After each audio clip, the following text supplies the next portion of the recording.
After creating my GimKit account with my @clps.org Google email, I'll log in. Once I'm logged in, you'll see at the top you have kits, and then the top left, and then you have school library. If other teachers are using GimKit and you are assigned to the same school, you will see other GimKits that other teachers have created as well. I want to go back to Kit, and I'm going to go to create a new kit. There are essentially two ways you can create a kit. You can type in your information, number one, or number two, you can upload your information. So I'm just going to name this kit sample kit. And for this particular one, it's English. I'm going to leave my subject. I'm going to click on next. Next, I'll choose a cover photo or whatever is relevant to what I'm doing. And this is just an example. I'm going to look for an example photo. Next, I can add a question. I can create with flashcards, collaborate with Kit Collab, add questions from a question bank, or import from a spreadsheet. All of these things are not available unless you are a pro member. The things that are available that are completely free is add a question and import from spreadsheet. To add from the question bank is just depending on what you're looking for. So if there are things that are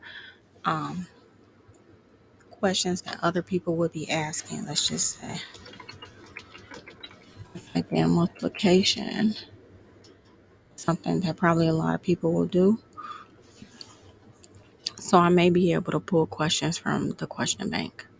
And so you'll see as I'm scrolling down, it's showing different questions I can add, and I can hit the plus or minus to add that particular question to my kit.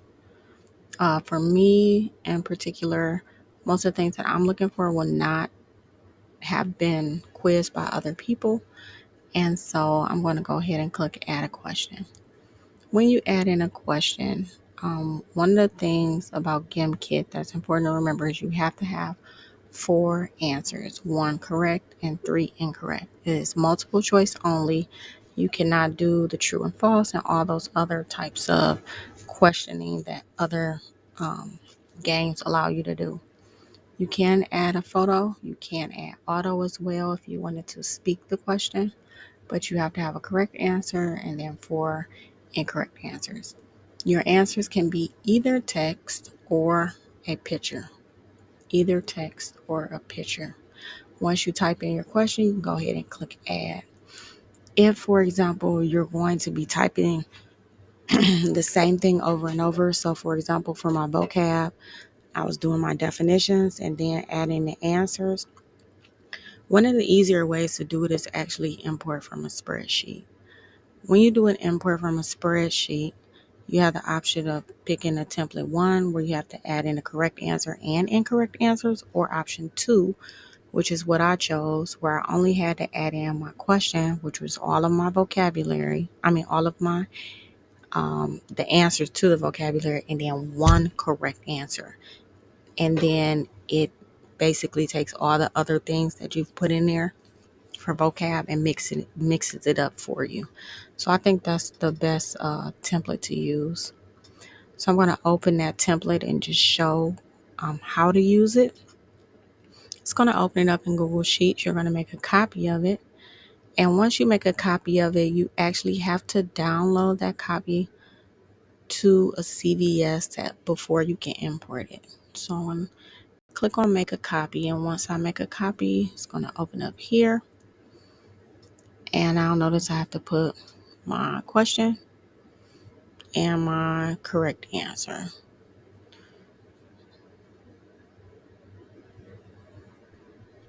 And so this is really nice again because I don't have to put in 3 additional answers that are incorrect.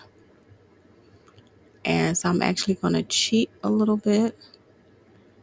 And I am going to open one that I've already created so that you can see it. And then I'm going to show you how to download it into a CVS file to upload to GimKit. So here's my template. Here are my definitions that I put in, which act as my questions. And then here are my correct answers. So let me undo that so you don't have to see everything I have in there. And so now that I've done all of this, I'm going to go to File, and I'm going to go to Download, and I'm going to download it to a comma separated value file, a CSV file. And once I download it, it's going to go to my downloads. I can go back to GimKit, and I'm going to click on Upload File. And because I downloaded it, I know it's in my downloads, and I can go here, click on Open, and it'll upload. Here, once it's uploaded, if I need to make any changes, I can edit any changes that I need to make. Oh, this is not the correct answer. That's the correct answer. Or I can write the correct answer in if necessary.